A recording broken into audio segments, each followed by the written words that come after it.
Assalamualaikum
Bob, nanti sore kita main bola yuk.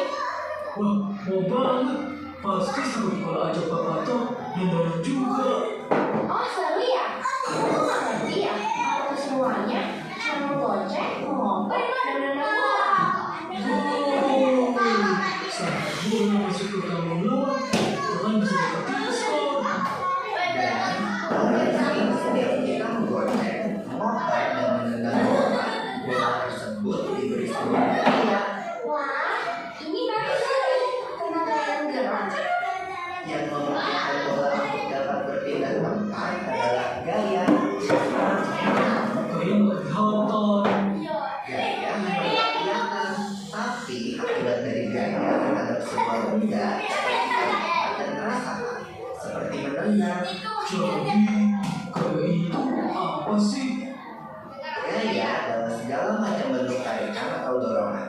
Gaya dapat mempengaruhi benda, baik benda yang sedang bergerak maupun benda yang sedang diam. Gaya dapat menyebabkan benda diam jadi bergerak, Bob. Oh, contohnya seperti saat menendang bola, membuka pintu, atau seperti kuda menarik daun. Kalau tidak ditarik kuda, delmannya pasti akan diam. Untuk menggerakkan benda diam menjadi bergerak, kita membutuhkan gaya yang cukup. Karena jika gaya yang diberikan tidak cukup, maka benda tak akan bergerak. Contohnya seperti teman itu. Pasti tidak akan bergerak kalau aku yang mendorongnya sendirian.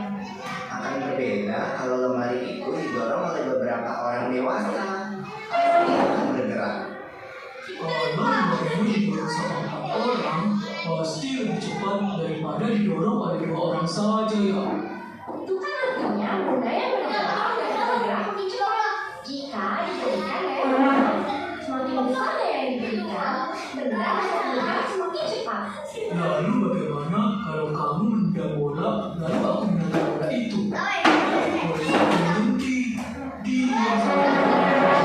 Ya, itu namanya dapat menjadi diam dari gaya.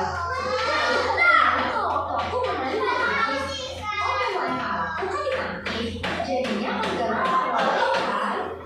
Begitu juga waktu aku menendang bola dengan keras, lalu ditepis oleh penjaga gawang, bola akan berubah arah.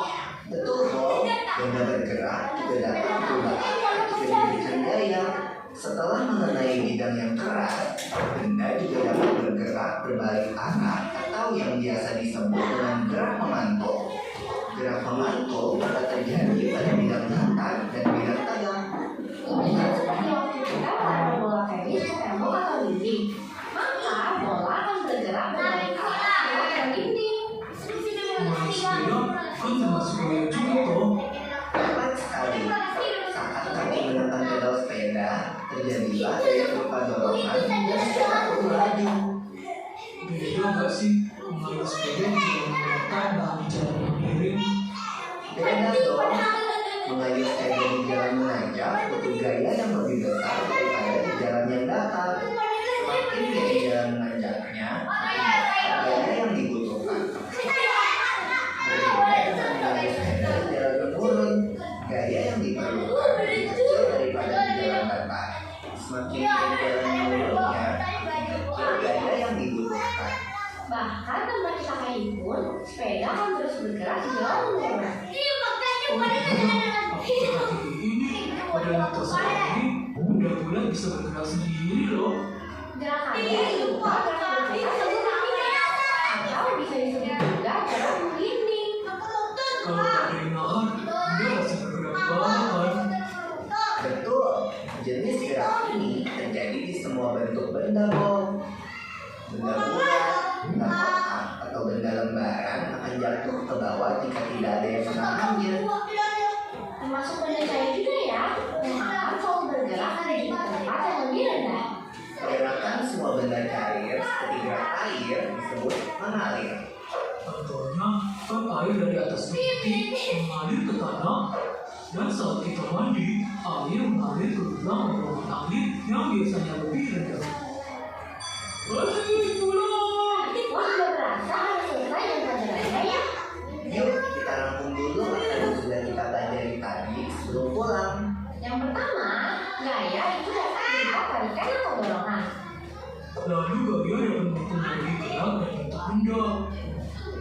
Gaya mengakibatkan benda diam menjadi bergerak, benda bergerak menjadi diam, bergerak makin cepat, atau berubah arah. Lalu tentang gerak benda nih, berputar, menggelinding, jatuh, memantul, dan mengalir merupakan jenis gerak benda. Asik. Aku jadi semakin paham nih tentang gaya yang gerak. Sampai ketemu nanti di lapangan bola ya teman-teman.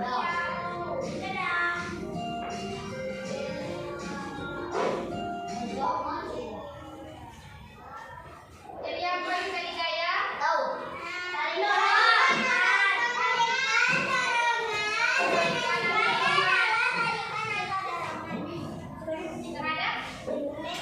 Tarik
Thank you.